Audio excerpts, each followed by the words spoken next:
आज हम लोग देख रहे हैं इवोल्यूशन ऑफ अर्थ के बारे में। तो इवोल्यूशन ऑफ अर्थ का जो टॉपिक है उसमें हम लोग देखते हैं करीब करीब 4.5 बिलियन ईयर्स एगो, करीब करीब इतने समय पूर्व अर्थ एक पिघला हुआ गोला था, मॉल्टेन हमारा एक कह सकते हैं कि पिघला हुआ यह गोला है। अब ये जो मॉल्टेन हमारा पूरा का पूरा स्ट्रक्चर था, इसमें अब शुरुआत होती है धीरे धीरे ठंडा होने का।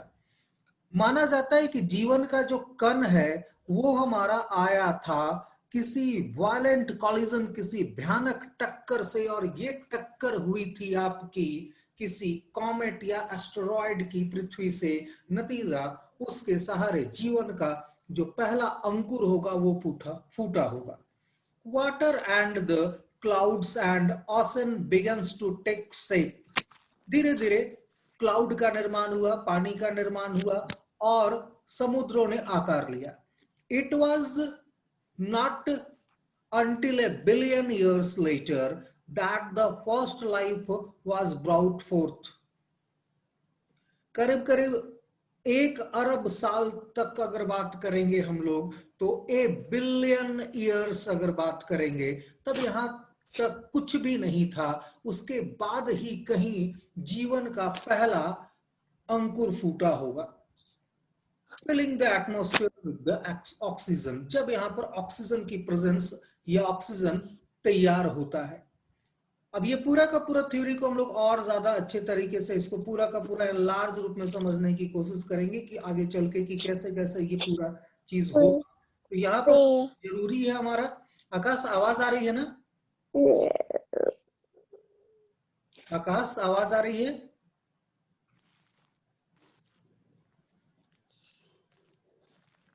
म्यूट है सर, म्यूट है। Yes sir. चलो ठीक है आकाश।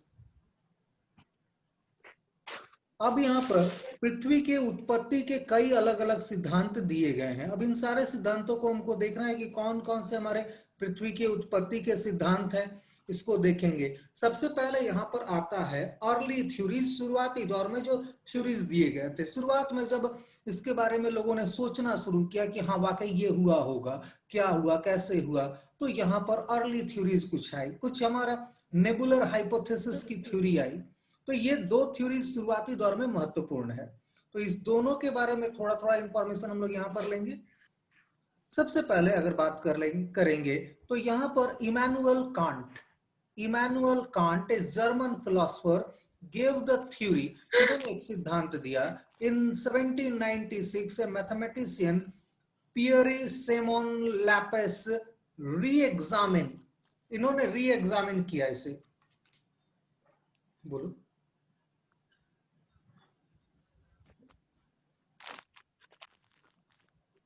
कौन कर रहा है? अच्छा ठीक है, बाद में बात करते हैं क्लास के बाद, ठीक है।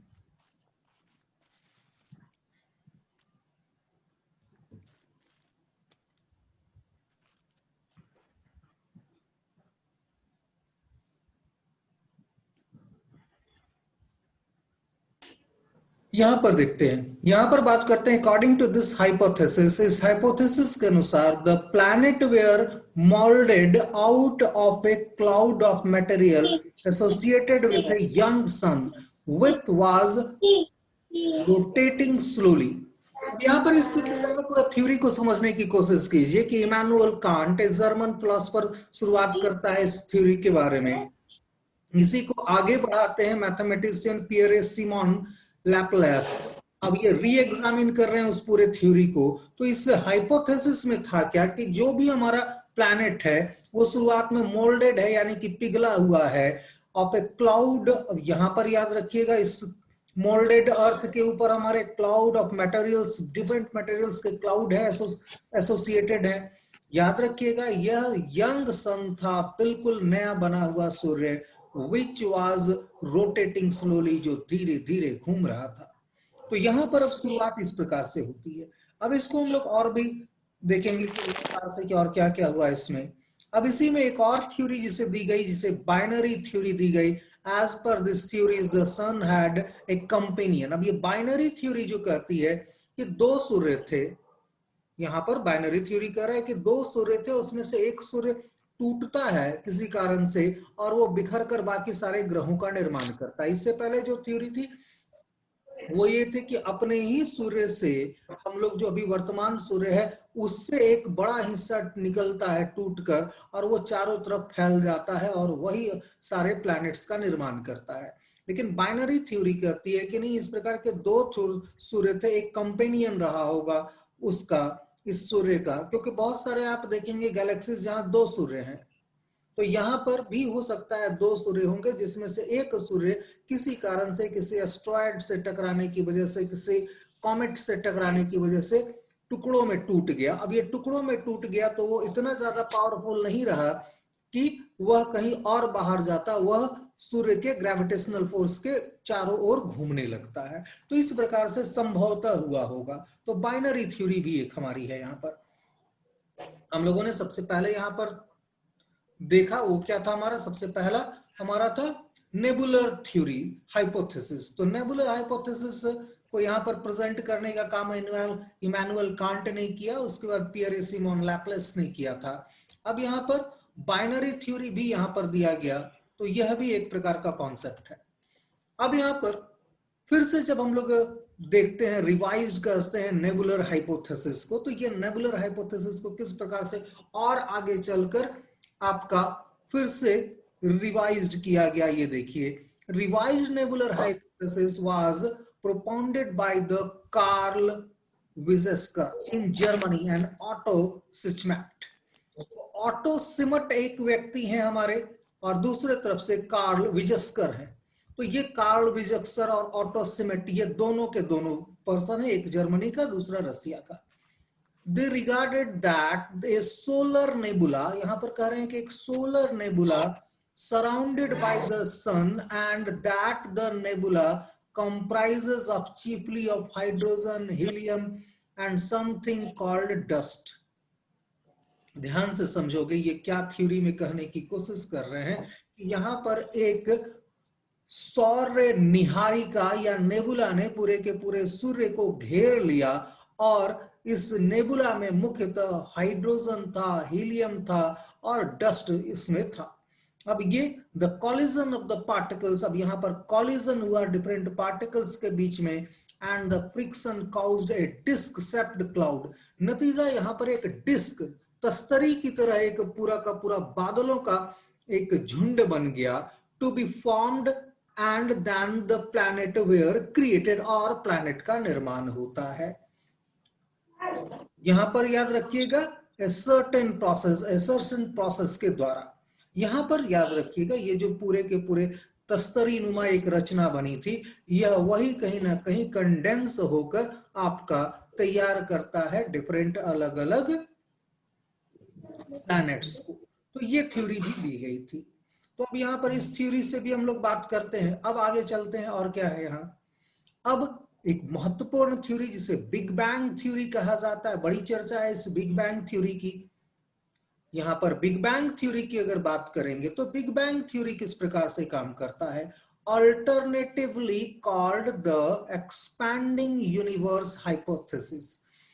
यहां पर ध्यान में रखोगे, यूपीएससी इन सारे चीजों का एक्सट्रैक्ट पूछेगा आपसे, तो इन सारे थ्योरीज को बहुत शांत मन से आप समझने की कोशिश करोगे, हड़बड़ी बिल्कुल नहीं करनी है।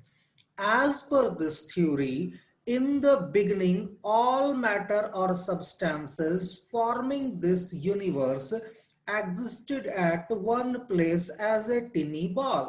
शुरुआत में जो हमारे विभिन्न हम लोग ग्रह देखते हैं उन सब का जो मटेरियल था वह एक टिन्नी यानी कि छोटे से बॉल के रूप में कॉन्सेंट्रेटेड था।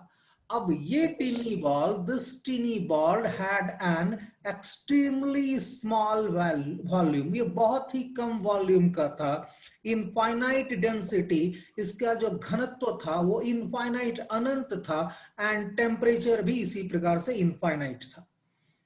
At the big bang this ball blasted. अब यहां पर बिग बैंग थ्योरी कहती है कि ये जो आपका क्या है पूरा का पूरा गोला वो ब्लास्ट हुआ। वो क्या होता है, ब्लास्ट होता है fiercely and forcefully and started A substantial process of the expansion. और इस विस्फोट से, इस बिग बैंग, बड़े विस्फोट से एक शुरुआत होती है एक्सपेंशन की। अब ये एक्सपैंड करने लगता है, which continue to this day, जो आज तक हमारी जारी है। माना जाता है कि आज भी हमारा जो सौर पूरा का पूरा परिवार है यह एक्सपैंड कर रहा है, ये क्या कर रहा है, हमारा फैल रहा है, लगातार फैल रहा है। तो यहाँ पर इस प्रकार से शुरुआत होता है। Now it's accepted that this event took place 13.7 billion years ago। बहुत इंपॉर्टेंट है, याद रखिएगा ये वाला पॉइंट। 13.7 बिलियन ईयर्स एगो यह माना जाता है कि यह बिग बैंग यानी कि महाविस्फोट हुआ होगा। तो इस प्रकार से हमारा पूरा का पूरा बिग बैंग थ्योरी है। अब कौन प्रपोज्ड किया था आगे का स्लाइड में देखते हैं, लेकिन यहां पर समझ लीजिए इस स्लाइड में, इसमें शुरुआत में एक प्रकार से कंडेंस बॉल के रूप में हमारी पूरी की पूरे सारे अर्थ मटेरियल या जितने भी हमारे प्लैनेट के मटेरियल हैं, सन है, सब एक जगह धीरे से ये होता है, बड़ा विस्फोट होता है और वह चारों तरफ फैल जाता है। और उस विस्फोट के बाद आज भी सारी चीजें फैल ही रही हैं। इस थ्योरी को देने वाले थे बेल्जियन प्रिस्ट नेम्ड जॉर्ज लेमेट्रे। यहाँ पर याद रखिएगा, यह जो पर्सन थे, इन्होंने सबसे पहले इस थ्योरी को सजेस्ट किया था, बिग बैंग थ्योरी, इन 1920। अब ये जॉर्ज लेमेट्री जो है, यही इस बिग बैंग थ्योरी का प्रणेता है या प्रपोज्ड करने वाला है 1920 के डिकेट्स में। और ये पृष्ठ था, पादरी था।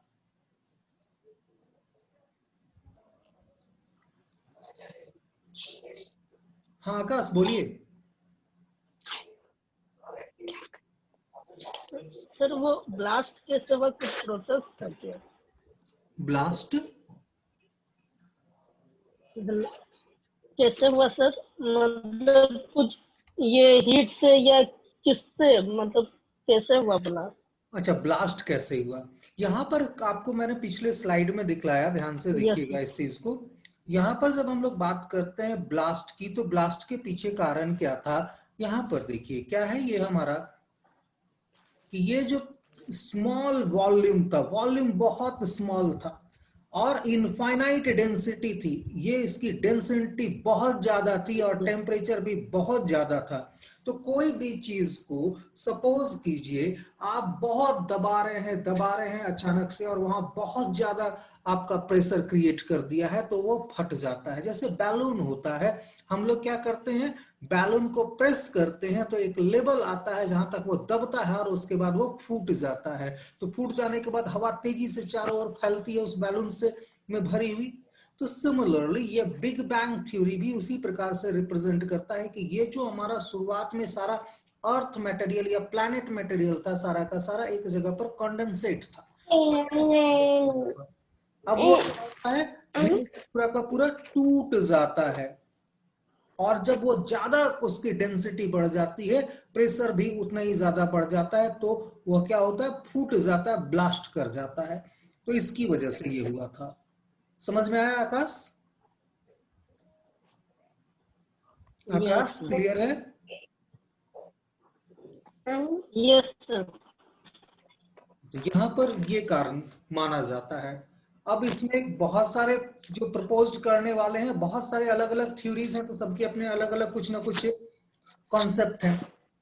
अब यहाँ पर ओरिजिन ऑफ अर्थ की बात करेंगे। अब फॉर्मेशन ऑफ प्लैनेट दूसरा पार्ट है इसका। The following are the regards as the stage in the planets development. अब ये धीरे धीरे हमारा जो ग्रह थे उनका विस्तार होने लगा, उनका क्या होने लगा, हमारा डेवलपमेंट होने लगा। The stars are localised gas lumps. Stars क्या होते हैं, तारे क्या हैं हमारे, ये गैस के लंप्स हैं इनसाइड ए नेबुला, किसी नेबुला के अंदर में। A core to the gas cloud as well as, अगर हम लोग बात करेंगे तो core to the gas cloud as well as a spinning disc of dust and gas are created because the gravitational force within the lumps। अब यहां पर बात कर रहे हैं हम लोग किस चीज की, हम लोग सीधा से हम लोग बात कर रहे हैं, द स्टार्स आर लोकलाइज्ड। ये जो स्टार्स हुए हमारे क्या थे, वो लोकलाइज्ड गैस के लंप हैं इनसाइड ए नेबुला, किसी नेबुला, नेबुला यानी निहारिका के अंदर में। A core to the gas cloud as well as are spinning disc. तो यहां पर गैस क्लाउड क्या है, ये स्पिनिंग डिस्क की तरह है, जैसे लट्टू घूमता है वैसे ये भी घूमता है। और साथ में डस्ट और गैसेस है, to create because the gravitational force with in the lumps, और इसमें ग्रेविटेशनल फोर्स होता है क्योंकि इसके साथ वेट है हमारा। तो यहाँ पर इस गुरुत्वाकर्षण बल के कारण ही आपका ये सारे के सारे अलग अलग जगह पर जमा होते हैं हमारे गैसेस, और साथ में क्या, डस्ट पार्टिकल्स।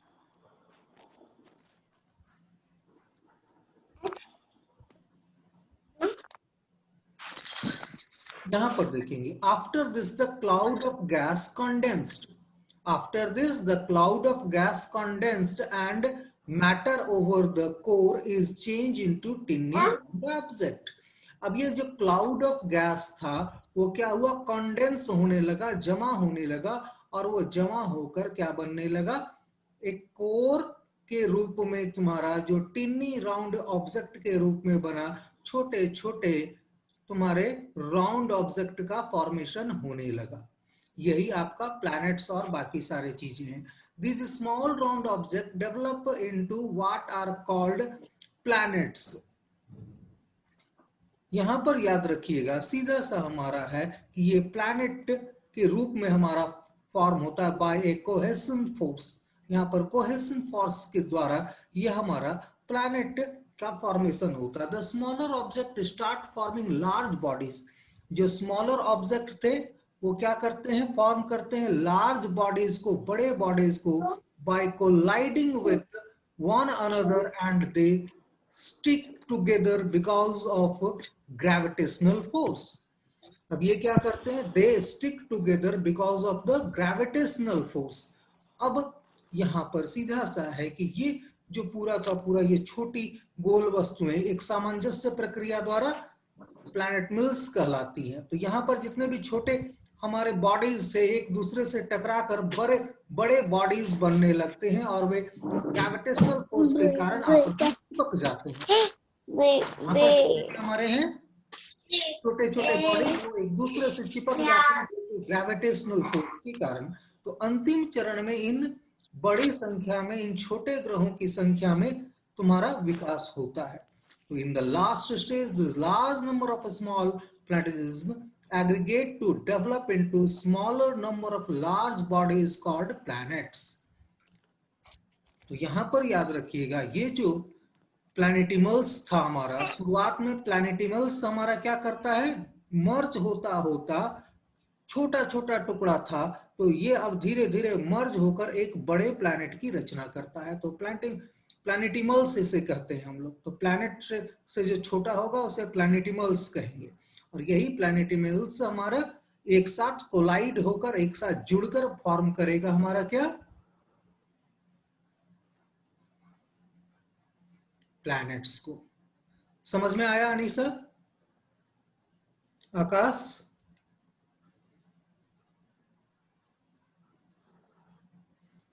अनीसा, आकाश, समझ में आया? अनीसा?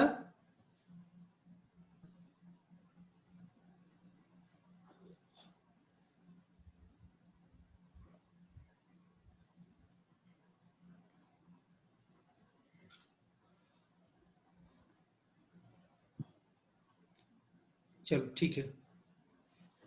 यहां पर अब देखते हैं पृथ्वी पर जीवन का उद्भव कैसे हुआ।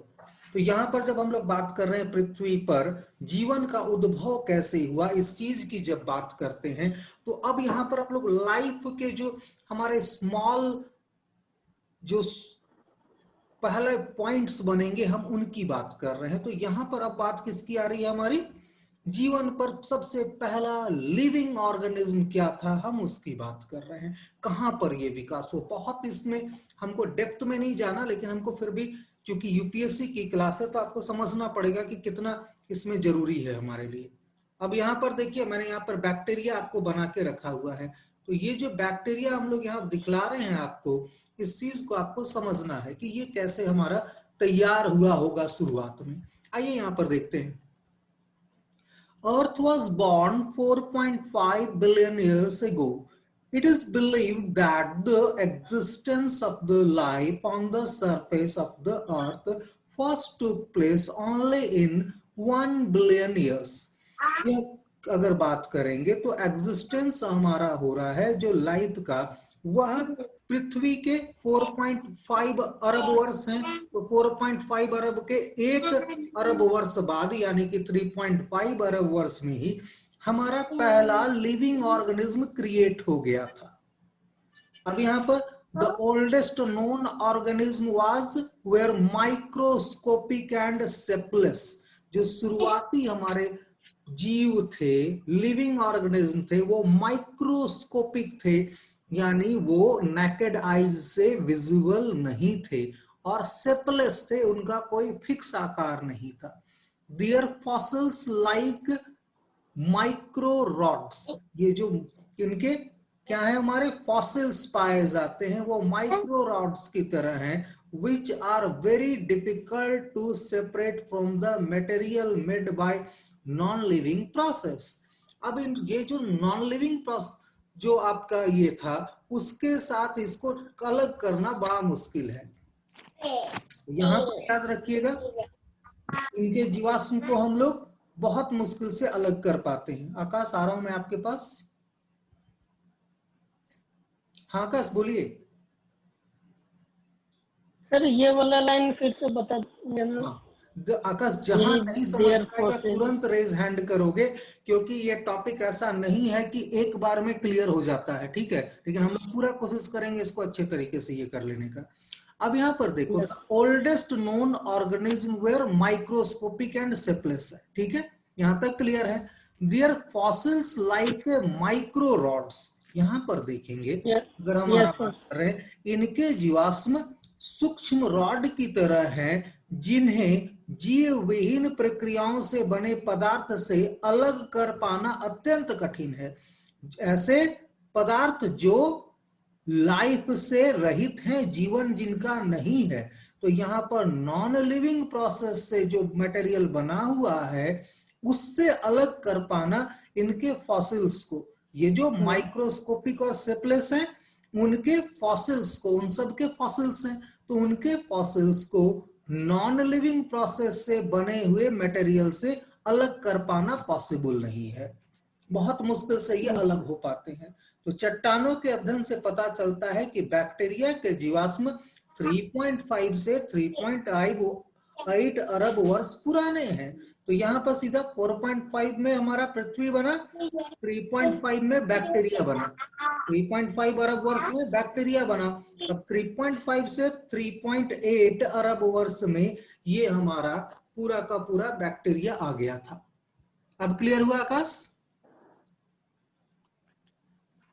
आकाश अब क्लियर हुआ? Yes sir. चलिए, जहां नहीं समझ में आएगा तुरंत यस सर। ठीक है बलराम, जहां नहीं समझ में आएगा तुरंत पूछोगे, क्योंकि ऊपर से पार कर जाएगा तो फिर समस्या होती है। बाद में जब एग्जाम में आएगा क्वेश्चन तो फिर वो कुछ और ही दिखेगा तुम लोग को। अब यहां पर देखिए, जो जीवन का प्रारंभिक स्वरूप है, माइक्रो फॉसिल्स की बात कर रहे हैं। तो ये देखिए, माइक्रोस्कोप से ये फोटो लेके दिखलाया गया है इन फॉसिल्स को। तो यहां पर आप देख रहे हैं, ये जो है हमारे माइक्रो फॉसिल्स हैं। तो जीवन का सबसे प्राचीन प्रमाण सूक्ष्म जीवाश्म के रूप में मिलता है, जो अत्यंत सूक्ष्म जीवों का अवशेष है। माइक्रो आपके बैक्टीरिया, जो भी माइक्रो हमारे एलिमेंट थे, उनका यह एक प्रकार से अवशेष है। तो ये जो फॉसिल्स हमारे मिल रहे हैं, ये क्या है, हमारे फॉसिल्स हैं। ये जो पिक्चर में दिख रहा है ये फॉसिल्स हैं।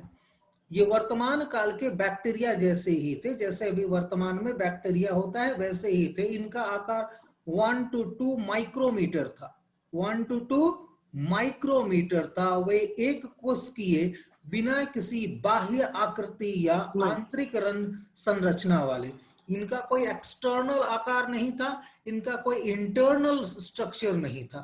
ना एक्सटर्नल आकार है ना इंटरनल स्ट्रक्चर है, कुछ भी नहीं है इनका। ये जैसे आज के टाइम में हम लोग अमीबा की बात करते हैं, तो अमीबा का क्या है, अमीबा सीधा तौर पर कभी ऐसा सैप होता है तो कभी ऐसा सैप भी हो जाता है, तो वो कभी ऐसा भी सैप हो जाएगा। तो इसका ना कोई शेप है ना ही इनका कोई इंटरनल शेप है ना एक्सटर्नल शेप। ठीक है, तो सरल शरीर की रचना वाले जीवों को प्रोकैरियोटिक कहते हैं। इन्हें क्या कहते हैं, प्रोकैरियोटिक कहा जाता है, जो कि ग्रीक शब्द से बना हुआ है। पहले प्रोकैरियोटिक, प्रो मीन्स पहले, कैरियोटिक यानी न्यूक्लियस, केंद्रक, इस प्रकार से यह बना हुआ है।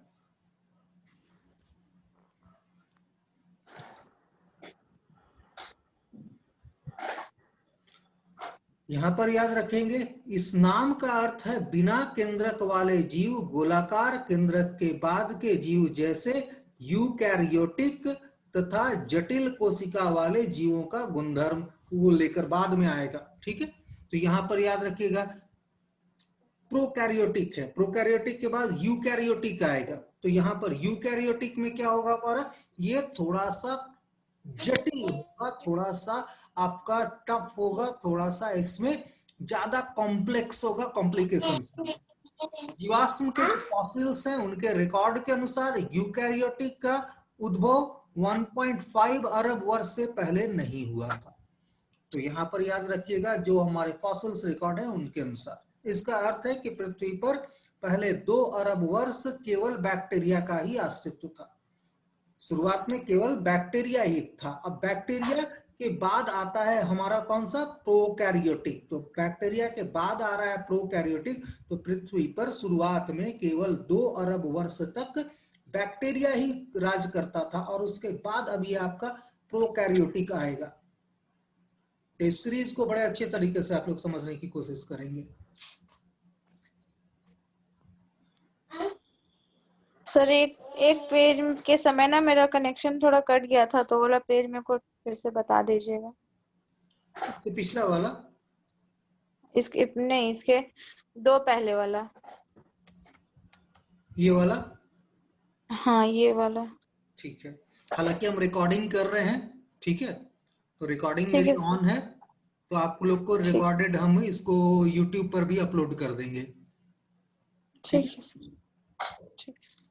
यहाँ पर देखिए, यहाँ पर सीधा सा हम लोग बात कर रहे थे कि जब हम लोग बात किए कि गैस जो हमारा था वो कॉन्सेंट्रेट होने लगा, जितने भी गैसों के बादल थे वो कॉन्सेंट्रेट होने लगे और छोटे छोटे हमारे प्लैनेटिमल्स के रूप में बन गए। अब ये प्लैनेटिमल्स प्लैनेट नहीं है, प्लैनेट का छोटा छोटा हिस्सा थे, लेकिन धीरे धीरे इनमें आपस में गुरुत्वाकर्षण की वजह से ये एक दूसरे से टकरा कर एक दूसरे से कोलाइड होते गए। चूंकि ये क्या है, गैस के कॉन्सेंट्रेटेड बॉल्स थे, तो गैस के कॉन्सेंट्रेटेड बॉल्स अब ये आपस में प्लैनेटिमल्स के रूप में बने, और ये प्लैनेटल्स धीरे धीरे टकरा के प्लैनेट के रूप में बनने लग गए। तो ये छोटे छोटे पिंड एक दूसरे से टकराते गए और ग्रेविटेशनल फोर्स के कारण आपस में चिपक गए, और बाद में यह क्या होता है, प्लैनेट, ग्रहों का विकास हो गया।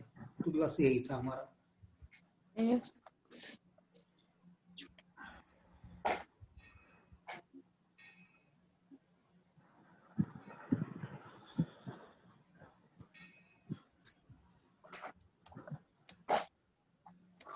अब यहाँ पर माइक्रोफॉसिल्स को देख रहे हैं। यहाँ पर माइक्रोफॉसिल्स के बारे में बात करेंगे। Oldest evidence of life is found in the micro organism. जो हमारा ओल्डेस्ट एविडेंस है, सबसे प्राचीन एविडेंस जो हमारा है वो क्या है, हमारा सबसे प्राचीन एविडेंस हमारा सीधे तौर पर है, वो उसे कहते हैं हम लोग फॉसिल्स। तो माइक्रो ऑर्गेनिज्म के which are remains of extremely microscopic organism. ये क्या है, एक्सट्रीमली, बहुत ज्यादा माइक्रोस्कोपिक ऑर्गेनिज्म है। They were similar to present day bacteria. ये वर्तमान के बैक्टीरिया जैसे हैं। Which were 1 and 2 micrometre size, जिनका साइज 1 से 2 माइक्रोमीटर में है। Were single celled organism with no external cell. ये सिंगल सेल वाले ऑर्गेनिज्म है जिनका कोई एक्सटर्नल आकार या इंटरनल आकार नहीं है। Animal with the simple anatomy are called prokaryotic. एक ऐसा जानवर जिनका सिंपल एनाटॉमी है उसे प्रोकैरियोट कहेंगे, which is a Greek word derived from the word first and the nucleus. ठीक है, बस वही पुराना वाला चीज को यहाँ पर रिपीट किया गया था, वो स्लाइड में है और ये आपका written form. This means organism without nucleus, spherical nucleus is the property of the latter organism. तो यहां पर बात हो रही है सीधा सा हमारा कि this means organism without nucleus, organism बिना न्यूक्लियस के, spherical nucleus is the property of the latter organism. बाद के जीवों में स्फेरिकल गोलाकार न्यूक्लियस का कैरेक्टर आया, सच एज यूकैरियोटिक, जिससे कि यूकैरियोटिक विद कॉम्प्लेक्स सेल, और जो एक प्रकार से क्या थे, कॉम्प्लेक्स सेल थे। तो शुरुआत में वो प्रोकैरियोटिक थे, अब यूकैरियोटिक आए जिसमें हमारा न्यूक्लियस आ गया, स्फेरिकल न्यूक्लियस। अकॉर्डिंग टू, अगर बात करते हैं यहां पर आपका, तो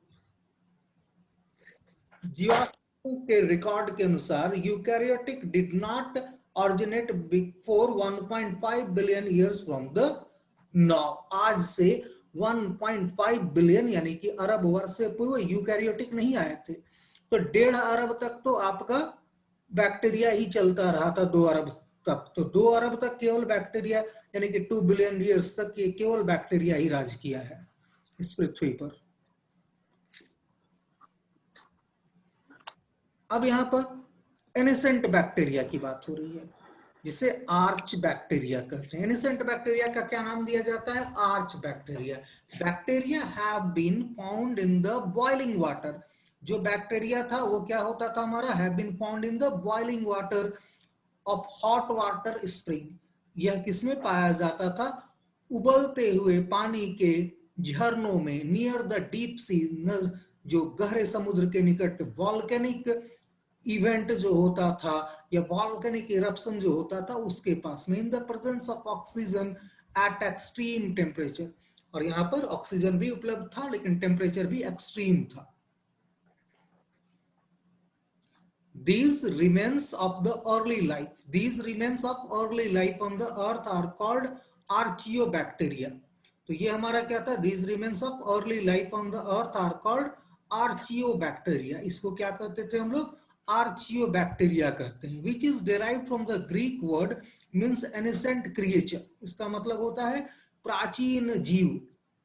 तो आर्क बैक्टीरिया हमारा क्या है, एक प्रकार से ये प्राचीन जीव है हमारा। तो आर्क बैक्टीरिया में बहुत अच्छे तरीके से समझ लीजिए, bacteria have been found in the boiling water. ये बॉइलिंग वाटर में पाया जाता था, ऑफ हॉट वाटर स्प्रिंग, गर्म झरनों के पास में। और ये गर्म झरने कहाँ होते थे, वॉल्केनिक इरप्शंस के पास होते थे, क्योंकि वॉल्केनो फूट रहा है तो वहां से जो भी गर्म झरने होते थे वहां पर ये प्रेजेंट होता था, और वहीं पर ये ऑक्सीजन भी प्रेजेंट थे। तो ये शुरुआती दौर के बैक्टीरिया को हम लोग आर्क बैक्टीरिया नाम देते हैं। क्लियर है अनीशा, आकाश? Yes sir. ये बलराम का लगता है बार बार नेट फेल कर जा रहा है, आ रहा है जा रहा है। अब यहां पर बात करेंगे मिथेनोजेनेसिस की। अब मिथेनोजेनेसिस या मेथेनोजेनेसिस क्या है, बैक्टीरिया मीथेन में जिंदा रहने वाला बैक्टीरिया। तो methanogens bacteria which first produce methane gas, जिसने पहला मीथेन गैस का प्रोडक्शन किया था, were studied, which is one of the most oriental bacteria. ये सबसे ज्यादा ओरिएंटल या प्राचीन बैक्टीरिया है, एंड आर प्रेजेंटली और वर्तमान में भी यह उपस्थित है। तो यहां पर याद रखिएगा यह बैक्टीरिया हमारा, they are simple in structure, ये सिंपल था स्ट्रक्चर में, and can survive only in the absence of oxygen. और यह ऑक्सीजन की अनुपस्थिति में भी सर्वाइव कर सकता था। Oxygen is poison for them, oxygen इनके लिए जहर था। ऑक्सीजन में अगर जैसे जाता है ये मर जाता। These are oriental organism। तो ये क्या थे हमारे, ओरिएंटल ऑर्गेनिज्म थे। तो यहां पर बात करेंगे ओरिएंटल ऑर्गेनिज्म, यहां पर आपको देखने को मिलता है। तो यहाँ पर these are oriental organism but similar to all other bacteria, लेकिन ये सिमिलर है अदर बैक्टीरियाज के। दे कंटेन डीएनए, इनमें डीएनए था, फैट सेल वॉल थे, एक सेल वॉल भी थी, एक्सटर्नल सेल वॉल भी था, and energy based metabolic process भी इसमें होता था। तो एनर्जी बेस्ड यहाँ पर मेटाबॉलिक प्रोसेस भी इसमें शामिल था। तो इस प्रकार से यह हमारा मिथेनोजेन बैक्टीरिया के बारे में हमारे पास जानकारी है।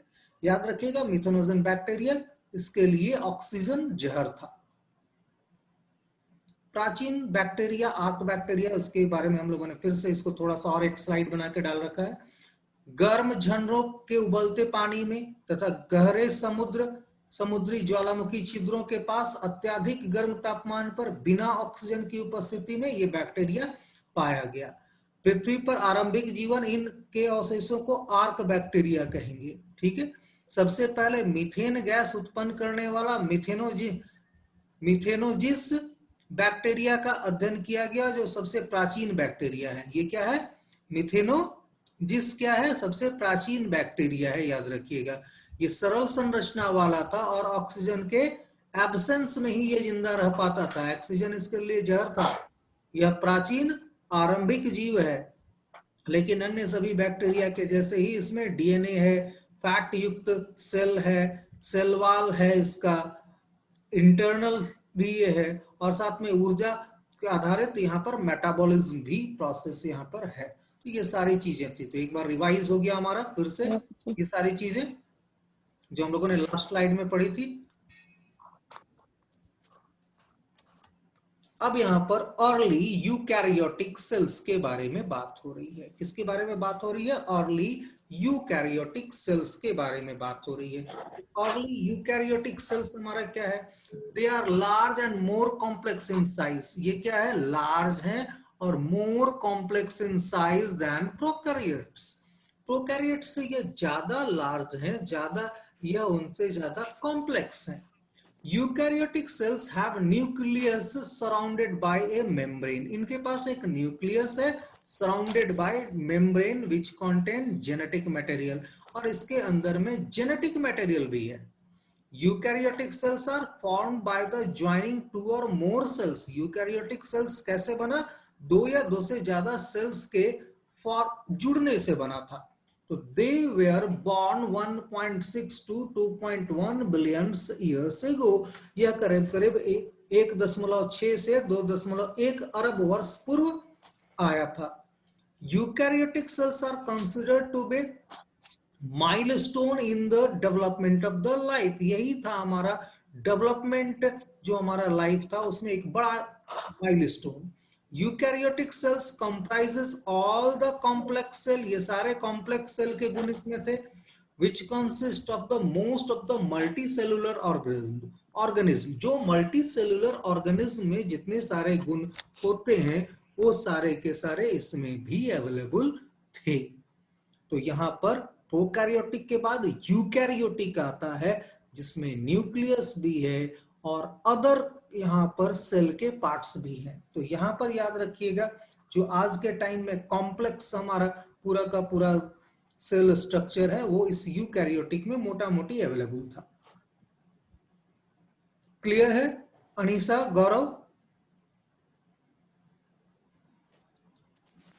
यस सर, थोड़ा सा कहीं कंफ्यूजन? नहीं, लास्ट वाला है ना, last eukaryotic cells are considered to be milestone. Eukaryotic cells are considered to be milestone. Eukaryotic cell जो बना उसे क्या कहते हैं? माइलस्टोन मानते हैं। लाइफ का जो